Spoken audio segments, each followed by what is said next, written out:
Hello and welcome आपका मेरा YouTube channel में।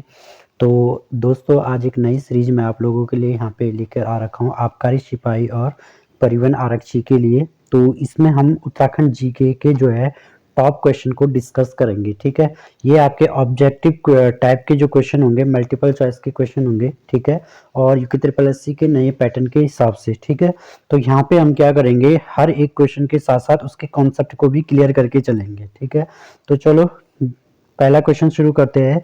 तो पहला क्वेश्चन है आपके पास, शूतनल का अर्थ क्या है। क्वेश्चन क्या है, शूतनल का अर्थ क्या होता है। ठीक है, तो किसे बोलते हैं शूतनल का अर्थ, रात्रि काल में, रात्रि काल या सोने का समय। ठीक है, तो इसका जो आंसर है वो है रात्रि काल या सोने का समय। ठीक है, अब देखो ये क्वेश्चन अगर आपके पास आता है, रात्रि काल या जो भोजन का समय है उसको क्या बोलते हैं, रात्रि काल या भोजन का जो समय है उसे बोलते हैं ब्याल खाना, उसे बोलते हैं ब्याल खाना। किसको, रात्रि काल या जो भोजन का समय होता है। ठीक है, रात्रि काल को उसे बोलते हैं ब्याल खाना। ठीक है, एक है आपके पास यहाँ पे ऑप्शन, देवताओं को दिया देने का समय। तो देवताओं को जो दिया देने का समय होते हैं उसे बोलते हैं दे या नल। क्या बोलते हैं उसे, दे या नल बोलते हैं। जो देवताओं को दिया देने का समय होता है उसे बोलते हैं दे या नल। ठीक है, दूसरा है आपका जो चौथा ऑप्शन है यहाँ पे, नाश्ते का समय। तो नाश्ता के जो समय, इसे क्या बोलते हैं, कुमाऊं या गढ़वाली में इसे बोलते हैं कलियार। क्या बोलते हैं इसे, कलियार बोलते हैं। ठीक है, तो आपका जो क्वेश्चन था शूतनल का अर्थ क्या होता है, तो इसका आंसर है रात्रि काल या सोने का समय। ठीक है, अगर पूछेगा रात्रि काल या भोजन के समय को क्या बोलते हैं, ब्याल खाना। देवताओं को दिया देने का समय को क्या बोलते हैं, दियानल। नाश्ते का समय को क्या बोलते हैं, कलियार बोलते हैं। ठीक है, तो ये था हमारा पहला क्वेश्चन। ऐसे हम सारे क्वेश्चनों को सॉल्व करते चलेंगे। ठीक है, दूसरा क्वेश्चन आपके पास यहाँ पे ये है कि निम्नलिखित कथनों पर विचार करना है, कौन सा जो कथन है वो सही है, आपको ये बताना है। ठीक है, तो पहला पॉइंट है आपका, पहला स्टेटमेंट है, ओशला उत्तरकाशी जनपद का अंतिम अधिवास है।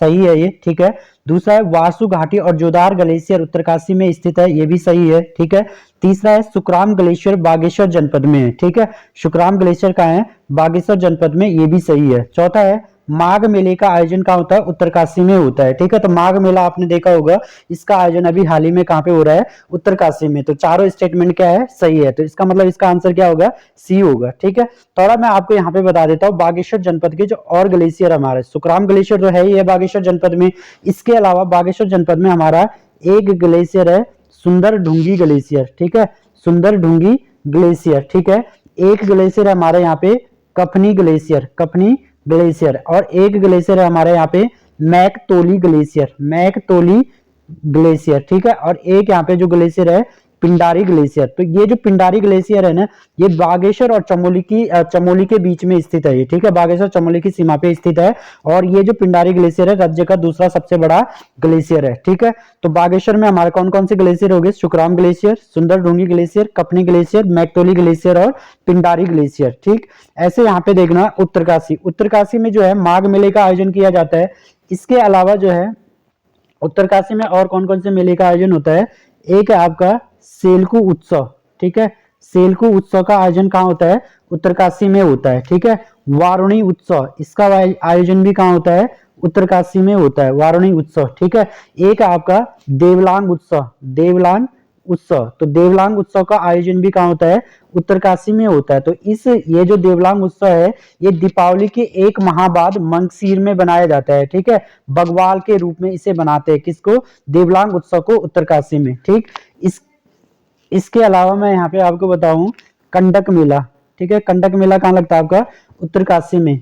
चौरंगी नाथल मेला, चौरंगी नाथल मेला ये भी कहाँ आपका, उत्तरकाशी में। ठीक है, खरसाली मेला, खरसाली मेला ये भी आपका कहाँ है, उत्तरकाशी में है। ठीक है, और कौन सा है आपका, नागराज देवता मेला, नागराज देवता मेला, नागराज देवता मेला। तो ये भी आपका कहाँ पे लगता है, उत्तरकाशी में लगता है। ठीक है, तो यहाँ पे हमने उत्तरकाशी के सारे मेले देख लिए और बागेश्वर के भी सारे ग्लेशियर देख लिए। ठीक है, इस क्वेश्चन में। ठीक, नेक्स्ट क्वेश्चन हमारा, तातु दूध न घुटेंदु न थुकेंदु। ठीक है, तातु मतलब होता है गर्म, दूध न घुटेंदु, घुटेंदु मतलब होता है घुटना। ठीक है, और थुकेंदु मतलब होता है थूकना। तो तातु दूध न घुटेंदु न थुकेंदु लोकोक्ति का जो अर्थ है वो क्या है, असमंजस में या अस्थिर होना। ठीक है, असमंजस या अस्थिर होना। ठीक है, ऐसे यहाँ पे जो कुमाऊनी लोकोक्ति होती है, इसके लिए, किसके लिए, अंधे के हाथ बटे, तो इसके लिए क्या बोलते हैं, अनियाला चोट कन्याला, क्या बोलते हैं, अनियाला चोट कन्याला, ठीक है, क्या बोलते हैं इसके लिए, अनियाला चोट कन्याला। तो अगर आपके पास क्वेश्चन आएगा अनियाला चोट कन्याला, इस लोकोक्ति का क्या अर्थ है, तो अनदेखे हाथ बटेर लगना, ठीक है।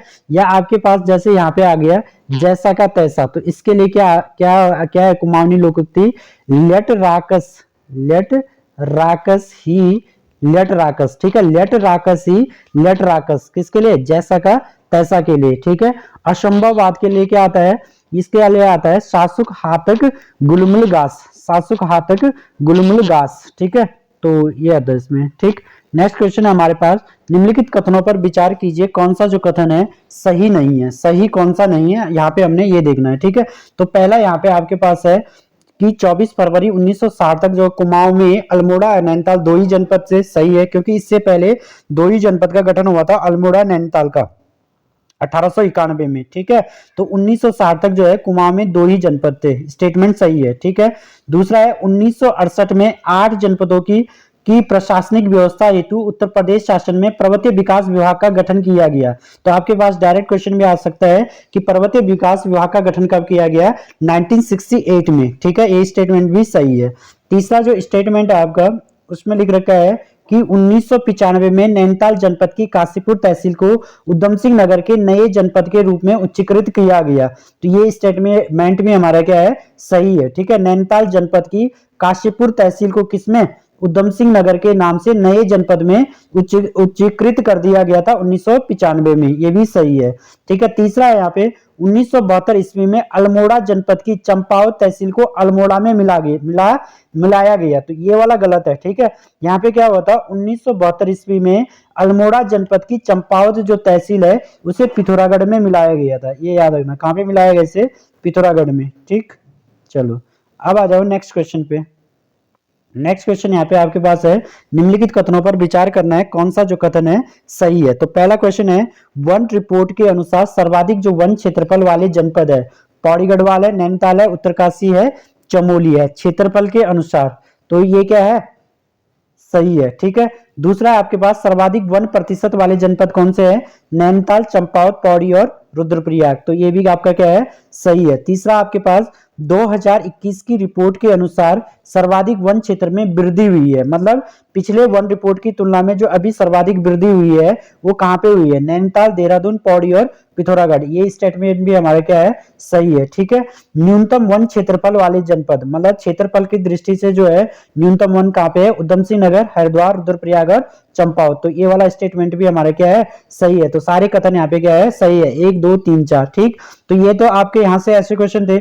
इसके अलावा आपसे अगर क्वेश्चन बन सकता है कि जो पहली वन रिपोर्ट है कब जारी की गई थी, 1987 में, ठीक है। दूसरा क्वेश्चन आपसे बन सकता है कि जो 2021 की वन रिपोर्ट है कौन से नंबर की थी, 17वीं वन रिपोर्ट थी, ठीक है। और जो 17वीं वन रिपोर्ट थी इसके अनुसार राज्य में जो वनों का क्षेत्रफल है वो कितना है, टोटल 24,305.13 वर्ग किलोमीटर, ठीक है। अगर हम इसे प्रतिशत में देखेंगे 45.44%, ठीक है, 45.44%, ठीक।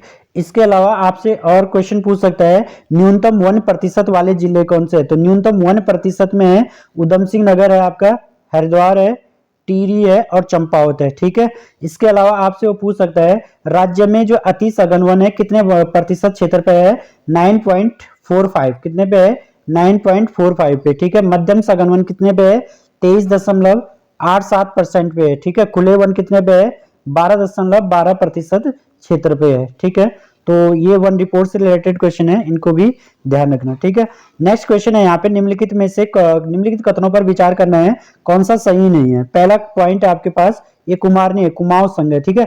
कुमाऊं संघ की जो स्थापना है 1916 में हुई थी वन समस्याओं के निराकरण हेतु, तो ये क्या है, सही है, ठीक है। तो कुमाऊं संघ की जो स्थापना 1916 में की गई थी वन समस्याओं के निराकरण हेतु, पंडित गोविंद बल्लभ पंत की अध्यक्षता में, यानी कि पंडित गोविंद बल्लभ पंत इसके क्या थे, सचिव थे, ठीक है। इसकी जो अंतिम बैठक होती है, कुमाऊं संघ की जो अंतिम बैठक होती है 1921 में होती है पंडित गोविंद बल्लभ पंत की अध्यक्षता में, इसे भी याद रखना, ठीक है। दूसरा जो आपका स्टेटमेंट है, बद्रीदत्त पांडे तिलक से पहली बार 1905 में लखनऊ में, 1916 में बनारस में, 1917 में कलकत्ता में मिले और चौथी बार अमृतसर में मिले थे, ठीक है। तो यही वाला हमारा क्या है, गलत है। गलत क्या है इसमें, जो बद्रीदत्त पांडे है वो तिलक से पहली बार 1905 में वो मिले थे बनारस में, और 1916 में वो मिले थे लखनऊ में, ठीक है। इसके अलावा 1917 में कलकत्ता में, और चौथी बार वो कहां पे मिले थे, अमृतसर में मिले थे, किससे, तिलक से, ठीक है। इसके अलावा यहाँ पे नेक्स्ट जो सी ऑप्शन है आपका, थर्प, कुमाऊं की कत्यूरी शासन काल में प्रशासनिक भवन को क्या कहा जाता है, थर्प कहा जाता है। तो ये स्टेटमेंट भी हमारा क्या है, सही है, इसे भी याद रखना, क्वेश्चन आएगा, कत्यूरी शासन काल में प्रशासनिक भवन को कुमाऊं में क्या कहते हैं, कहा जाता था, थर्प कहा जाता था, ठीक है। दूसरा आपके पास है, जिला समाचार पत्र का प्रकाशन जो है 1922 में अल्मोड़ा से हुआ था, जिसके संपादक पूरनचंद, प्रेम वल्लभ जोशी, बसंत कुमार जोशी और देवेंद्र प्रताप जोशी थे। तो ये वाला स्टेटमेंट भी हमारा क्या है, सही है, ठीक है। ये जो जिला समाचार पत्र है 1925 से ये कुमाऊं कुमुद के नाम से इसका प्रकाशन शुरू हो गया था, ठीक है। तो इस क्वेश्चन में आपके पास क्या था, कौन सा सही नहीं है, तो सही नहीं है हमारा बी वाला ऑप्शन, ठीक है, मैंने बता दिया आपको। इसके बाद आ जाओ नेक्स्ट क्वेश्चन में, सातवां जो क्वेश्चन आपका, निम्नलिखित कथनों पर विचार कीजिए, कौन सा जो है सही नहीं है। पंडित दीनदयाल उपाध्याय ग्रामीण कौशल योजना 27 फरवरी 2018 को शुरू हुई, सही है। पंडित दीनदयाल उपाध्याय गृह आवास विकास योजना होम स्टे जो योजना है 3 अगस्त 2018 को हुई शुरू है, सही है। आयुष्मान भारत योजना 23 सितंबर 2019 नहीं बल्कि 23 सितंबर 2018 को शुरू हुई थी, कौन, आयुष्मान भारत योजना, ठीक है। दूसरा है आपका अटल आयुष्मान उत्तराखंड योजना, अटल आयुष्मान उत्तराखंड योजना, इसकी शुरुआत कब हुई, 25 दिसंबर 2018 को। तो ये वाला स्टेटमेंट भी हमारा क्या है, सही है, ठीक है। चलो नेक्स्ट क्वेश्चन पे आ जाओ, निम्नलिखित कथनों पर विचार करना है कि कौन सा इसमें से क्या है, सही नहीं है, ठीक है। तो 2011 की जनगणना के अनुसार राज्य में जो औसत साक्षरता है पूर्व की अपेक्षा 7.20% की वृद्धि हुई है, और इस दौरान जो महिला साक्षरता में 10.4 और पुरुष साक्षरता में 4.10% की वृद्धि हुई है। तो ये सही है, ठीक है। दूसरा है औसत साक्षरता की दृष्टि से इसका भारत में, इसका मतलब राज्य का जो है भारत में 17वां स्थान है, पुरुषों में 12वां है और महिलाओं में 20वां स्थान है। तो ये वाला स्टेटमेंट हमारा गलत है। कहां पे, औसत साक्षरता की दृष्टि से राज्य का 17वां नंबर तो है भारत में, लेकिन पुरुषों में हमारा 13वां नंबर है, ठीक है, और महिलाओं में 20वां नंबर है। तो यही हमारा क्या हो गया, गलत हो गया, ठीक है। इसके अलावा यहाँ पे देखना, ग्रामीण साक्षरता यहाँ पे कितनी है, 76.31% है। नगरीय साक्षरता कितनी है, 84.45% है, ठीक है।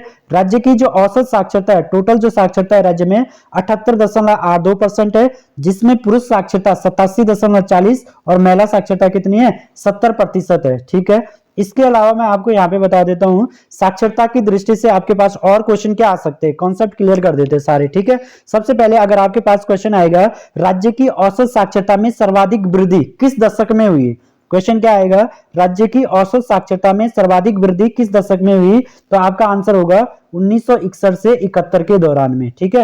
राज्य में जो साक्षरता में सर्वाधिक वृद्धि हुई, ठीक। दूसरा क्वेश्चन आपके पास आएगा, सर्वाधिक पुरुष साक्षर वाले जिला कौन सा है, सर्वाधिक पुरुष साक्षर वाला जिला कौन सा है, हमारा रुद्रप्रयाग, ठीक है, इसे याद रखना, रुद्रप्रयाग। और क्वेश्चन आएगा, सबसे कम पुरुष साक्षरता कहां है, हरिद्वार में, ठीक है। ऐसे आपके पास क्वेश्चन आ सकता है कि सर्वाधिक महिला साक्षरता कहां है, देहरादून में, और सबसे कम महिला साक्षरता कहां है, उत्तरकाशी में है, ठीक है, इसे भी ध्यान रखना। इसके बाद नेक्स्ट जो पॉइंट यहाँ पे पूछ सकता है आपको कि सर्वाधिक साक्षरता वाले जिले कौन से हैं, तो सर्वाधिक जो साक्षरता है देहरादून में है, नैनीताल में है, चमोली में है और पिथौरागढ़ में। सर्वाधिक साक्षरता कहां है, देहरादून, नैनीताल, चमोली और पिथौरागढ़, ठीक है। न्यूनतम जो साक्षरता है वो कहां पे है, उधम सिंह नगर, हरिद्वार, उत्तरकाशी और टिहरी। न्यूनतम साक्षरता उधम सिंह नगर, हरिद्वार, उत्तरकाशी और टिहरी में है, ठीक है। इसके अलावा राज्य के 9 जिलों में जो साक्षरता है वो राज्य औसत से अधिक है, राज्य के 9 जिलों में साक्षरता राज्य औसत से अधिक है, ठीक है। और राज्य के सभी 13 जिलों की जो साक्षरता है वो राष्ट्रीय साक्षरता से भी अधिक है, ये भी याद रखना। अगर क्वेश्चन आपके पास आएगा राज्य के कितने जिलों की साक्षरता राज्य औसत से अधिक है, राज्य औसत से, तो आपका आंसर आएगा 9। अगर क्वेश्चन आता है राज्य के कितने जिलों की साक्षरता राष्ट्रीय साक्षरता से अधिक है, तो आपका आंसर क्या आएगा, 13 आएगा। ठीक है, तो ये आपके सारे क्वेश्चन क्या थे, साक्षरता से। ठीक, इसके अलावा यहाँ पे आपके पास नेक्स्ट क्वेश्चन है मिलान करने के लिए। ठीक है, तो जो आपका कशनी खर्क बुग्याल है, कहाँ पे है, रुद्रप्रयाग में। मध्य महेश्वर बुग्याल इसे बोला गया है यहाँ पे। ठीक है, क्वारी पास बुग्याल का है, चमोली में। देवदामनी बुग्याल का है, उत्तरकाशी में। और पवाली कांटा बुग्याल का है, टिहरी में है। ठीक है, तो इसको ऐसे मिलाना था। नेक्स्ट क्वेश्चन है आपका, चंपावत जनपद का जो गठन है किस जिले को काटकर हुआ था। ठीक है, चंपावत जनपद का गठन किस जिले को काटकर हुआ था, तो इसका जो सही आंसर है वो है आपका पिथौरागढ़। ठीक है, चंपावत जनपद का गठन किस जिले को काटकर हुआ, पिथौरागढ़। ठीक है, ऐसे आपके पास क्वेश्चन आ सकता है कि बागेश्वर जनपद का गठन, बागेश्वर जनपद का गठन किस जिले को काटकर हुआ, तो आपका आंसर होगा अल्मोड़ा। ठीक है, क्वेश्चन क्या आएगा, बागेश्वर जनपद का गठन किस जिले को काटकर हुआ, अल्मोड़ा। क्वेश्चन आ सकता है उधम सिंह नगर जनपद का गठन किस जिले को काटकर हुआ, नैनीताल। क्वेश्चन आ सकता है उत्तरकाशी जनपद का गठन किस जिले को काटकर हुआ, टिहरी से। ठीक है, नेक्स्ट, चमोली जनपद का गठन किस जिले को काटकर हुआ, पौड़ी से। चमोली जनपद का गठन किस जिले को काटकर हुआ, पौड़ी से। ठीक है, नेक्स्ट क्वेश्चन, रुद्रप्रयाग जनपद का गठन किस जिले को काटकर हुआ या किन जिलों को काटकर हुआ, तो रुद्रप्रयाग जनपद का जो गठन है चमोली, चमोली, पौड़ी और टिहरी, चमोली, पौड़ी और टिहरी को काटकर हुआ। ठीक है, तो ये सारे कॉन्सेप्ट है यहाँ पे आपके जनपद के गठन से संबंधित, आप इनको नोट भी कर सकते हैं। ठीक है, नेक्स्ट क्वेश्चन आपके पास, उत्तराखंड रहस्य पुस्तक के लेखक कौन है, तो उत्तराखंड जो रहस्य पुस्तक के लेखक है वो है शालिग्राम वैष्णव। ठीक है, इन्होंने इस पुस्तक को लिखा था 1923 में, 1923 में शालिग्राम वैष्णव ने। ठीक है, अब यहाँ पे बात करते हैं बाल कृष्ण भट्ट की, तो इन्होंने लिखा था कनक वंश काव्य, कनक वंश काव्य। ठीक है, कनक वंश जो काव्य है ये इसके लेखक कौन है, बालकृष्ण भट्ट, और इसे इन्होंने लिखा था 1952 में। ठीक है, इसके अलावा हरिराम दसमाना, हरिराम दसमाना ने लिखी थी वेदमाला, वेदमाला 1953 में, 1953 में। ठीक है, और शिव प्रसाद डबराल ने क्या लिखा, उत्तराखंड यात्रा दर्शन, उत्तराखंड यात्रा दर्शन लिखा था 1960 में। ठीक है, शिव प्रसाद डबराल ने। ठीक, तो आज हमने 12 क्वेश्चन यहाँ पे डिस्कस किए और इसके साथ साथ हमने इनके सारे कॉन्सेप्ट भी क्लियर किए। ठीक है, तो ऐसी वीडियो देखने के लिए आप जुड़े रहे मेरे channel Uttarakhand study with Laxman से। और अगर आप लोगों को वीडियो पसंद आती है तो वीडियो को शेयर जरूर करें, चैनल को सब्सक्राइब भी कीजिए। धन्यवाद।